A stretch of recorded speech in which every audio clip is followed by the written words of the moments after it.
Bienvenidos a este taller que tiene por nombre Ideas y herramientas para incrementar la interacción en las clases, ¿cierto? Es un taller que vamos a tener esta parte que es de una presentación con algunas ideas, algunos conceptos que son interesantes de conversar. Más adelante, al final de la presentación, voy a presentarles 3 ejemplos de cosas que se pueden hacer para mejorar las interacciones en clases. Son cosas que vienen de experiencias, algunas que han ocurrido acá en la facultad, que están pasando, digamos, y algunas cosas que también le hemos puesto atención desde experiencias internacionales que también nos parecen apropiadas para nuestra facultad. ¿Sí? Formalmente me presento, mi nombre es Felipe Celeri Céspedes, soy el coordinador del ADOIC, ahí está en pantalla mi email, si me quieren contactar para cualquier cosa, para profundizar en esto a través de, qué sé yo, diseño de cuestiones complejas en el curso, o simplemente tomar un café para conversar de lo que está pasando en el curso, estoy completamente disponible. Bien, entonces, durante la presentación va a estar corriendo un Mentimeter, que ya también les voy a comentar un poco más adelante más de esta aplicación. Ustedes pueden entrar por el código QR o entrando a www.menti.com, y ese código voy a estar cambiando entre la presentación y esta herramienta, el Mentimeter, para ir viendo algunas de sus respuestas y sus, qué sé yo, y la interacción que podemos tener a través de esa plataforma. Así que si ahí pueden entrar para que esto vaya a ir corriendo por debajo de la presentación, ¿sí? Entonces, bien, ese es en todas las láminas que aquí siguen, sigue estando el código QR y sigue estando el código, así que el código, digamos, numérico para que lo puedan ver. Entonces quiero poner al principio algunos datos contextuales que tenemos hoy día. Estos son datos de ahora, de este semestre, de este marzo, que estamos terminando. Hicimos un pequeño catastro de expectativas de nuestros estudiantes de volver al campus. Fue una encuesta liviana, digamos, no profundizamos mucho, pero tenemos algunos datos que son interesantes. Más del 60% dicen que sienten, ¿sí? Eso es lo que reportan, que van a aprender más este semestre donde hay presencialidad. Y también más del 60% dice que creen que va a haber una cercanía mayor con sus profesores. Eso también es interesante. Y además también orden 42% de las respuestas dicen que van a participar más en clases, ¿sí? Esto tiene que ver, esto lo hicimos al final de la primera semana, durante la primera semana de clase. Entonces son cuestiones que están como hoy día sería quizás distinta la respuesta, ¿no? Realmente esta es mi expectativa de lo que se me viene como semestre. Y además estamos llevando a cabo un estudio sobre la asistencia a las salas de clase, la asistencia ¿Perdí tu presencial. audio, Felipe? ¿Perdón? ¿Aló? ¿Perdí tu audio? ¿Aló? ¿Aló? ¿Me escuchas, Fabián? ¿Me escuchas? Ahora sí te escucho. Vale. Además estamos haciendo un estudio de asistencia tenemos una muestra de semanas, una muestra de módulos, una muestra de cursos, por supuesto que no en todos los 1000 y tantos cursos sección en las montones de salas que tenemos, entonces hacemos una cosa que va avanzando.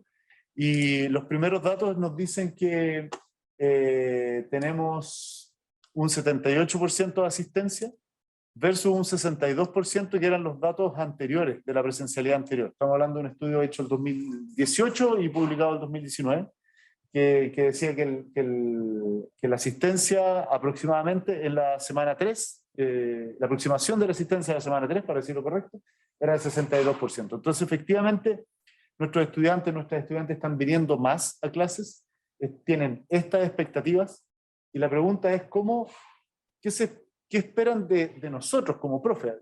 Como directamente, ¿cuál es la acción? Porque esperan más cercanía, esperan más participación, esperan aprender más, vienen más, está como el terreno fértil, ¿sí?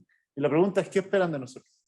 Entonces, y particularmente con la participación, que es el tema, es uno de los puntos importantes de lo que vamos a conversar hoy día.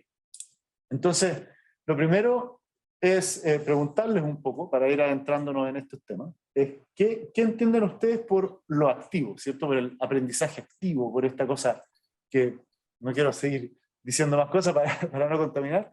Ahí está en el Mentimeter, van a ver ahí un espacio para poner 3 palabras, entonces ahí pongan 3 palabras, que es lo que salga, sin mucha reflexión, y vamos a comentar un poco de qué aparece.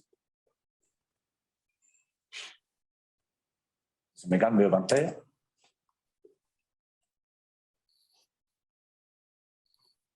Y aquí me van a empezar a aparecer las respuestas.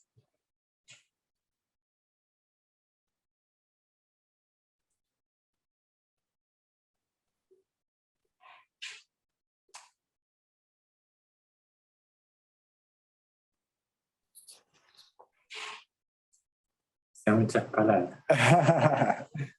Entiendo que se pueden mandar menos de 3 si es que es necesario. Sí, muy bien. Aquí tenemos alguna respuesta. Yo no respondo, así que nos falta una respuesta. Bien, vamos a ver los resultados. Sí, H. Aquí está. Toma de decisiones, participación, autonomía y colaboración. Vale, muy interesantes palabras. Hay varias de estas que son muy, muy pertinentes. Voy a adelantarme un poco a los hechos. También hicimos en el pasado, también está dentro de la presentación un link, un estudio sobre el aprendizaje activo dentro de la facultad. Y en ese contexto, por supuesto, que revisamos bastante bibliografía dentro del área. Y hay diferentes definiciones para lo que es aprendizaje activo, ¿sí? Y últimamente para lo que es una cátedra activa, que parece ser una contradicción, pero no lo es, ya vamos a profundizar. Y tiene que ver efectivamente con la autonomía en el propio aprendizaje de nuestros estudiantes. Eso es como un concepto que se repite en las diferentes definiciones de aprendizaje activo. Evidentemente, en temas de aprendizaje activo hay múltiples autores, cada uno tiene pequeños sazones diferentes en sus definiciones, pero tienen en común la autonomía del estudiante, de la estudiante en su aprendizaje, de empoderarse con su aprendizaje. Así que muy bien. No necesariamente, y eso es interesante, tiene que ver con una colaboración o con una participación. Y aquí vamos a ver algunos elementos de qué se trata esto, pero que por supuesto que en contextos como nuestra facultad, esas palabras son muy apropiadas para la autonomía del estudiante. Y ya vamos a ver. Enviar ahora. Vamos a volver a nuestra presentación. Y vamos a empezar a adentrarnos. Bien. Algunas ideas claves de lo activo, ¿sí? Primero, lo que nos puede pasar a nosotros como profes viendo que nuestros estudiantes están viniendo más a clase, que es como una dulce condena, porque vienen más, entonces esperan más. Cuando no vienen, uno dice, pucha, pero no vienen, y qué sé yo, pero también la expectativa de lo que nosotros hagamos puede ser más baja. Y típicamente lo que pasa cuando converso con colegas, ¿no? Hay una presión en ser entretenidos, ¿sí? En que la cátedra sea entretenida, que la clase sea entretenida, que les guste a nuestros estudiantes. Y no necesariamente, y eso a ratos es un poco extraño porque nosotros no somos entretenedores, ¿no? Somos profesores que manejamos contenido, ¿cierto? Manejamos conocimiento más que técnicas para hacer que una persona se divierta al frente. O ser cercano, o cercana, ¿no? Que también es complejo porque, no sé, es difícil a veces manejar situaciones que pueden ser un poco delicadas con estudiantes y la cercanía también no es, ¿cómo se llama? Hay una barrera, hay un límite natural que también se debe cuidar en este proceso, ¿no? Hay un cierto nivel de cercanía que no es apropiado, hay un cierto nivel de lejanía, por decirlo así, que también dificulta, y ya vamos a ver algunas claves de eso. La autonomía también es un tema, como lo vimos también que apareció en las palabras, pero también uno ve que de repente uno dice, bueno, ustedes tienen que ser autónomos, yo les encargo que hagan esto, que lean el apunte, que vean el video, y no lo hacen. Entonces, ¿cómo desarrollo autonomía? ¿Sí? Y aquí vienen algunas cosas que son interesantes, que vienen estos son como las penas, y aquí hay algunas cosas que son como alegría. Una pregunta que es importante hacernos es que ¿somos nosotros claros con lo que esperamos de nuestros estudiantes? ¿Somos prístinamente claros? yo espero que usted haga esto en este momento de esta forma. Es una pregunta, no estoy diciendo que no lo seamos. Yo creo que hay una diversidad de maneras de enfrentar esto, ¿sí? Y lo segundo es que retroalimentamos aquello, o sea, decirle, muy bien, hiciste lo que yo esperaba, o no llegaste a lograr lo que yo esperaba y estos son los caminos para lograrlo. Ese es un elemento muy interesante.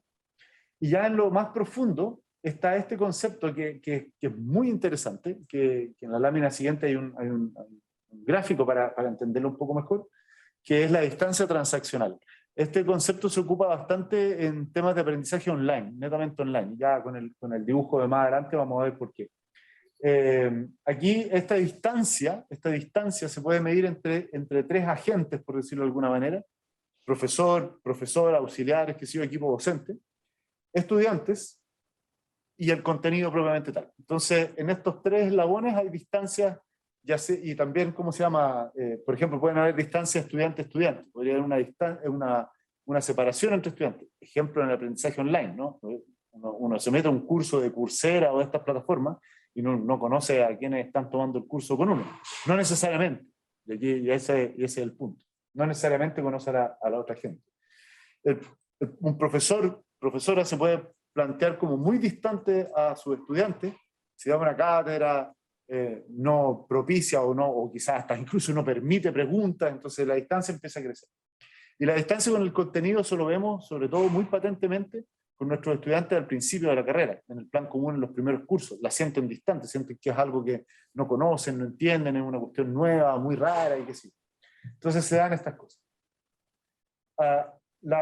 Vamos a ver más adelante, hay ciertos grados de rigidez cuando ciertas variables se apretan, ya lo vamos a ver, que se empiezan a soltar en la especialidad. Y esto es un poco lo que conversábamos antes de empezar el taller.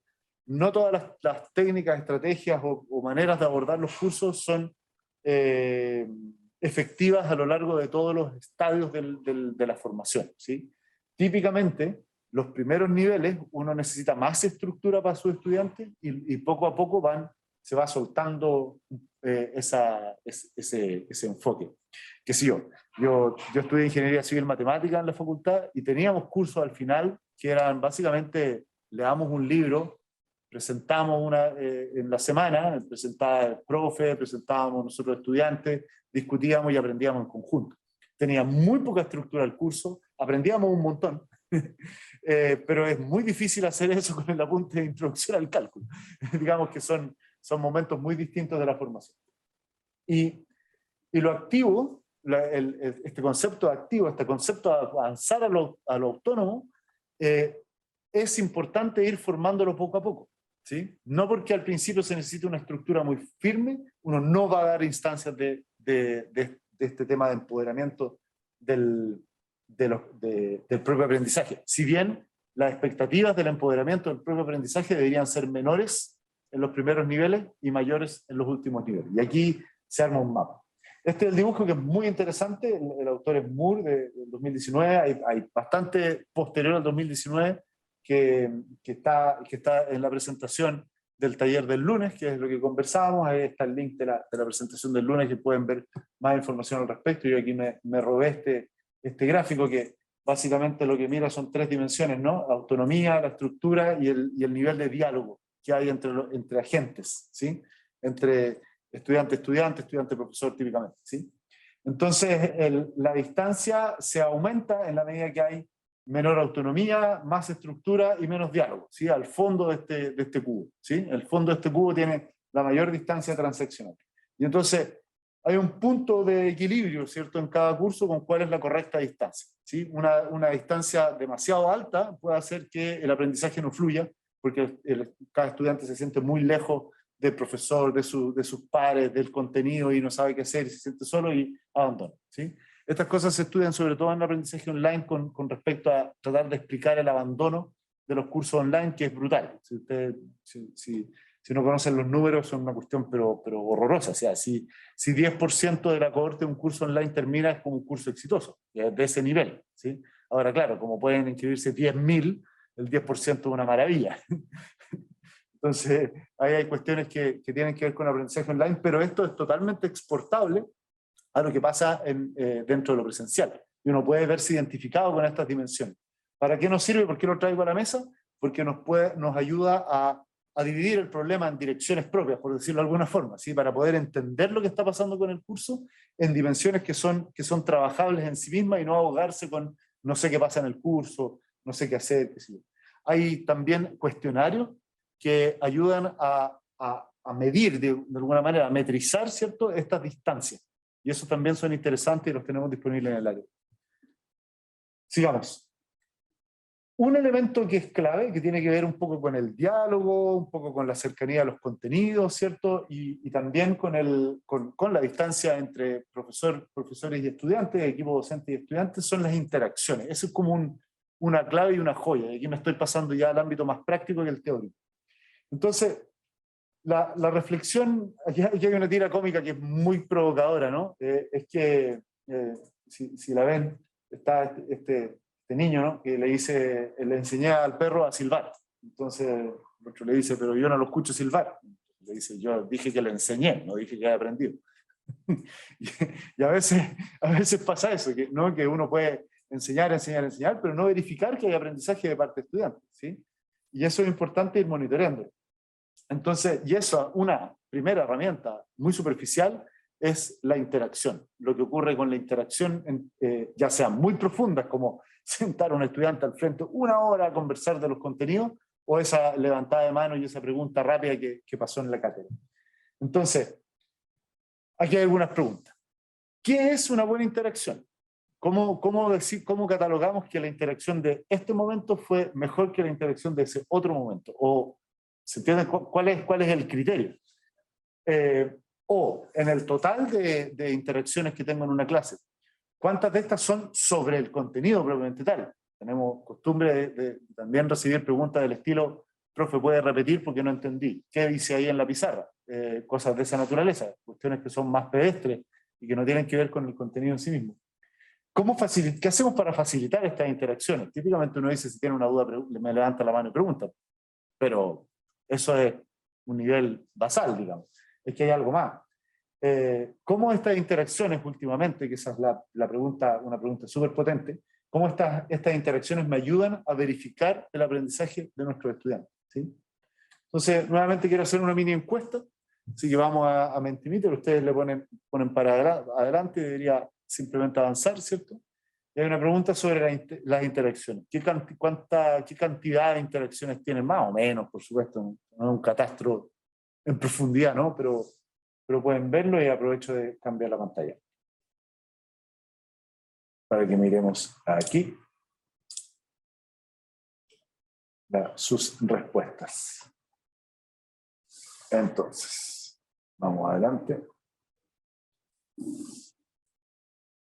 Bien, aquí estamos viendo. Entonces, ¿cuántas interacciones básicas, más o menos, en una clase suelen tener? Esto también depende de la cantidad de personas en el curso, ¿sí? Más o menos, esto es solamente para motivar la conversación. Estas preguntas del estilo, ¿puede repetir, profe? ¿Qué dice ahí? Esto entra en el control. Que son interacciones que no tienen que ver, por ejemplo, con la matemática, con la física, o con las técnicas que se están viendo, con los conceptos. Results are here. Vamos a ver. Vale, perfecto. ¿Y cuántas personas diferentes? Porque también es un tema, ¿no? Les cuento una conversación que tuve con una de mis auxiliares en el tiempo que hacía clases de matemáticas. Era una auxiliar estrella del departamento, súper querida, súper buenas notas, digo como auxiliar, excelente, todo. Y nosotros hacíamos instancias de resolución de problemas, que voy a profundizar en unas láminas más. Entonces ella me decía, pero profe, me falta hacer la auxiliar, me falta hacer la auxiliar y qué sé yo, y poner el problema adelante, y falta eso. Entonces yo le preguntaba, ya, pero ¿por qué? ¿Por qué? Y la llevaba a este tema, las interacciones. ¿Cuántas interacciones tú tienes en una clase auxiliar? Me decían, muchas. ¿Cuántas son muchas? ¿10? ¿20? No, como 10, sí, vale, de 100 estudiantes. 10, vale. ¿De cuántas personas distintas? ¿Son 10 personas distintas? Como 8 o 5 personas. Vale, muy bien, 2 cada uno más o menos. Vale. ¿Cuántas de esas interacciones son, no entiendo aquí, podría ir más rápido, más lento, qué sé yo? Sí, claro, como la mitad. Vale, entonces hacia el cálculo, qué sé yo. No sé, tú quieres hacer una clase para tener 5 interacciones buenas. 5 interacciones. Versus que nosotros lo que hacíamos era dejarles videos del problema resuelto o de un trozo de la cátedra. Había una cátedra a la semana y había 2 instancias de resolución de problemas. Entonces la reflexión ahí es, para una instancia que es intrínsecamente expositiva, con muy baja interacción y típicamente de muy mala calidad, ¿vale la pena convocar a 100 personas en una sala de clase y hacer el esfuerzo de estar aquí y todo? Esa es una pregunta súper fuerte, digamos, súper como provocadora para nosotros, ¿no? Versus otras instancias donde las interacciones son de otra calidad. En lo que hacíamos en resolución de problemas, la grandísima mayoría de las interacciones efectivamente eran sobre el contenido, porque nuestros estudiantes levantaban la mano y decían, estoy tratando de hacer esto, pero no estoy seguro si la hipótesis del teorema funciona, se da en esta función. Era así de profundo. Entonces nosotros a través de nuevas preguntas tratamos de desarrollar la autonomía en la resolución de esa dificultad que estaban teniendo este pequeño grupo de estudiantes. Toda interacción era de una riqueza altísima. La cantidad de interacciones era sin duda más que 10 en 1 hora y media de resolución de problemas.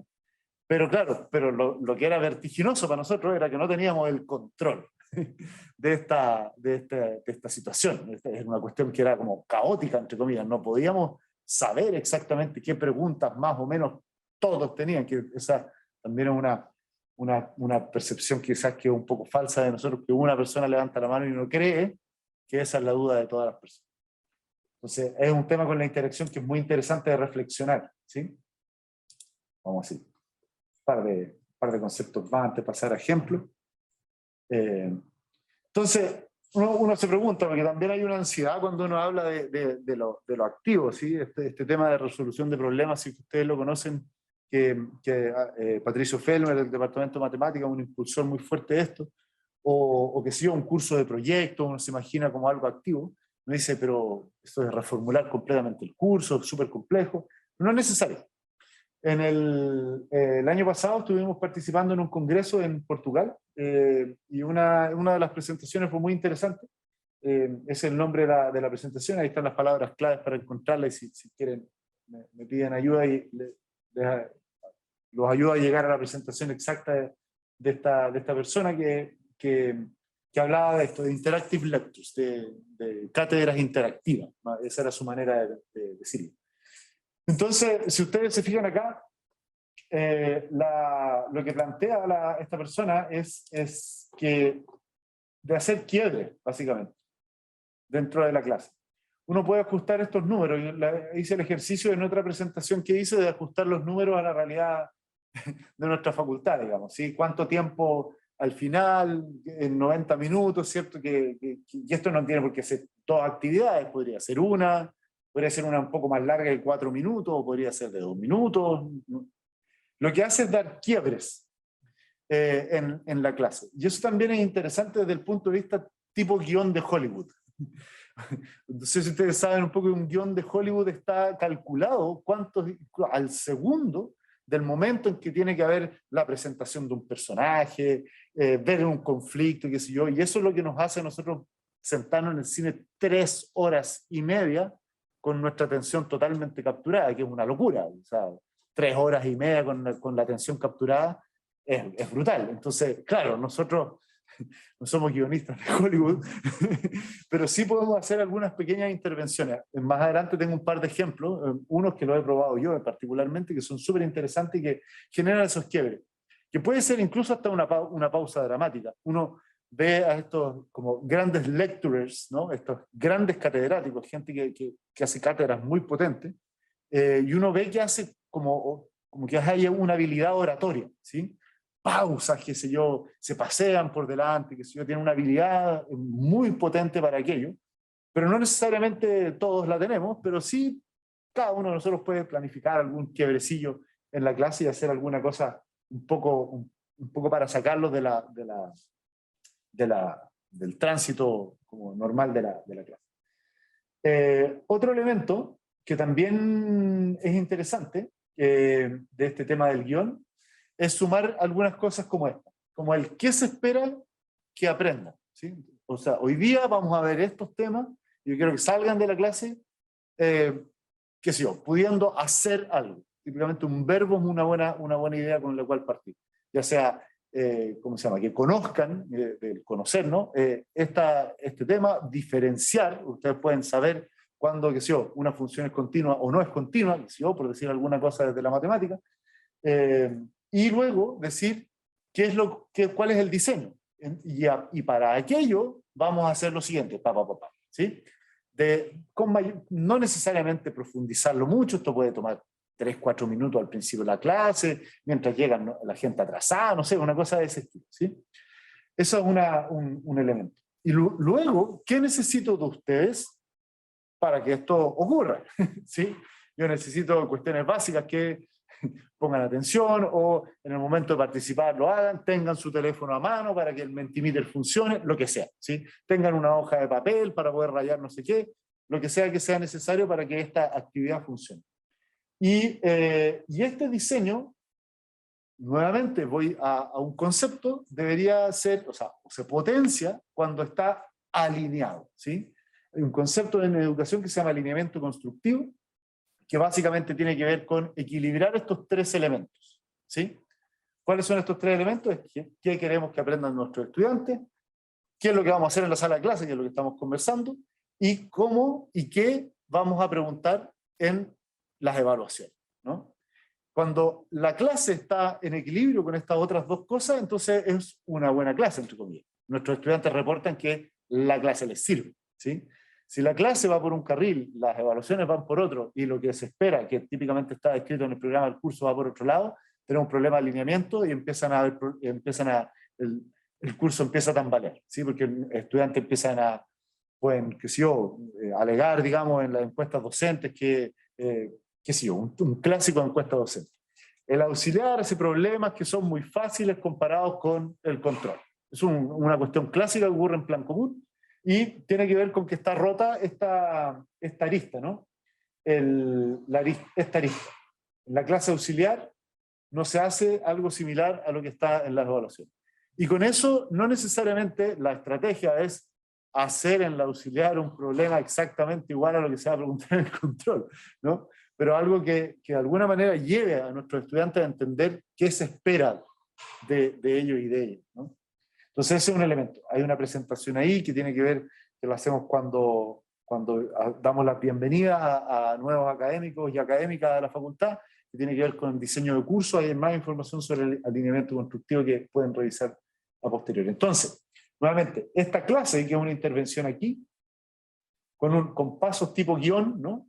Puede ayudarnos a este tema del alineamiento del curso. También hay elementos de la evaluación y del programa, que eso lo podemos ver en otro momento.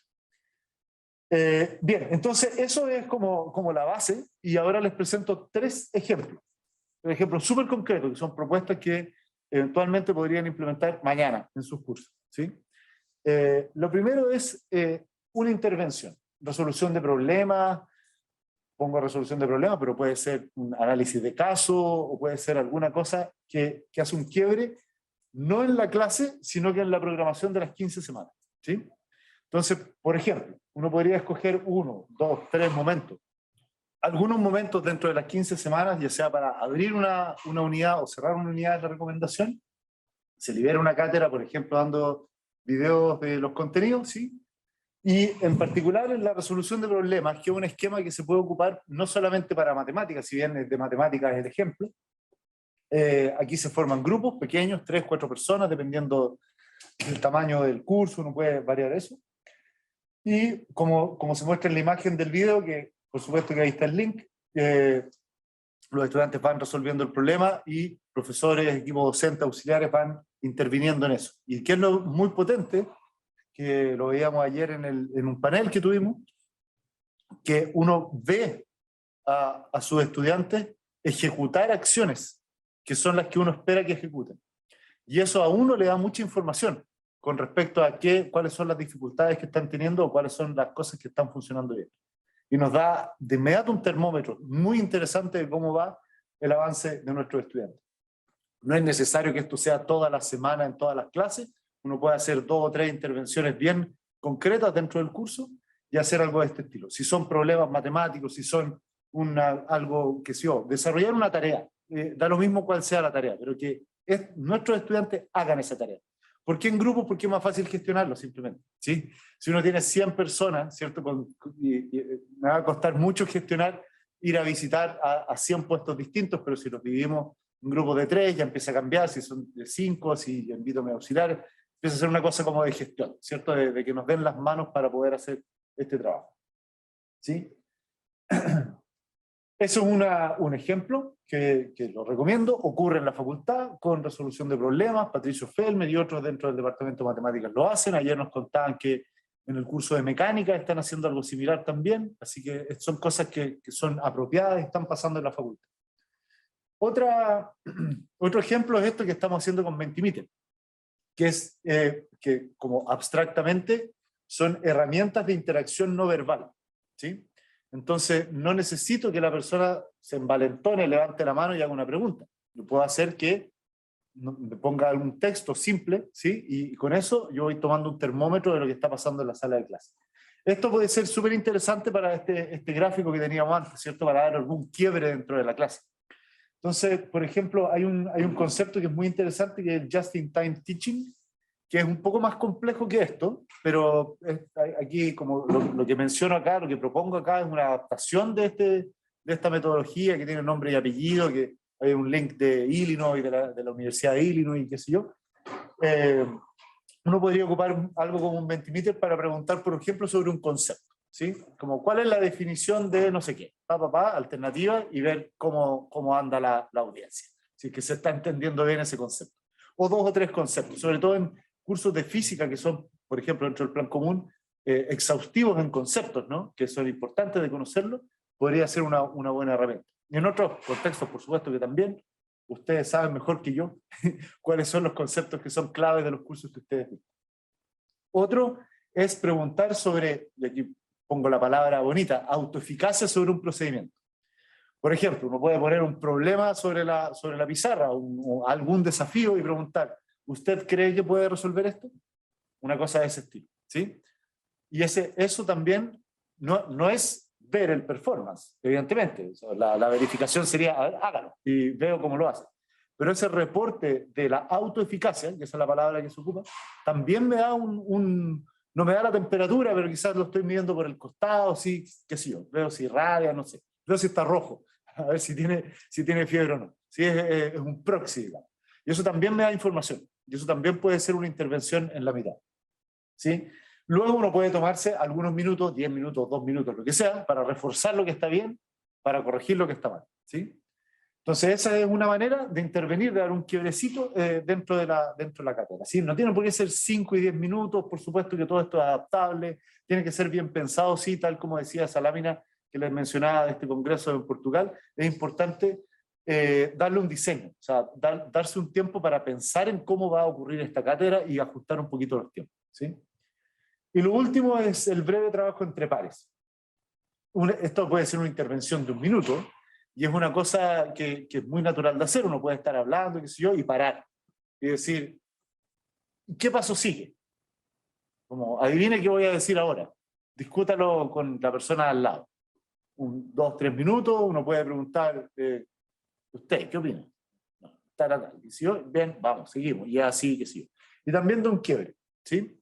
Uno puede hacer como juegos, ¿no? Uno podría ocuparlo con Mentimeter también, con una aplicación de ese estilo, o podría jugar un poquito. Quien me responda antes gana un premio, no sé qué, no ganan nada, pero de alguna manera se motivan. Yo lo hacía en algunas clases de matemáticas, quien me responda a esto, que sé yo, primero mejor. Y nada, nacía esta competencia sana, ¿no? Digámoslo más rápido, y alguien levantaba muy bien, qué sé yo, ay, está a punto, profe, y aparecían esas cosas que eran como dar un poquito de juego a la clase y generar, cambiar un poco la energía de la cátedra más expositiva, ¿no? Hay algunas ideas complementarias más sobre esto que están en este link y que ustedes pueden ver. Hay unos videos ahí que tienen que ver con interacción en clase y lo podrán ver. ¿Vale? Entonces estos son 3 ejemplos súper concretos de elementos que podemos sumar a un curso para darle algún giro, ¿no? Bien, pues, en el Mentimeter había un espacio, si es que ustedes siguieron con el Menti, para poner preguntas. Eventualmente hay preguntas, los voy a mirar. Veo algunas preguntas en el chat. Así que con eso vamos a pasar a mirar las preguntas, vamos a dejar de grabar esta sesión y vamos a conversar. Entonces, simplemente para dar el cierre a esta parte, ahí pueden ver mi correo, cualquier momento me pueden contactar. Y les voy a dejar la presentación para que la vean, así que con eso terminamos la primera parte del taller.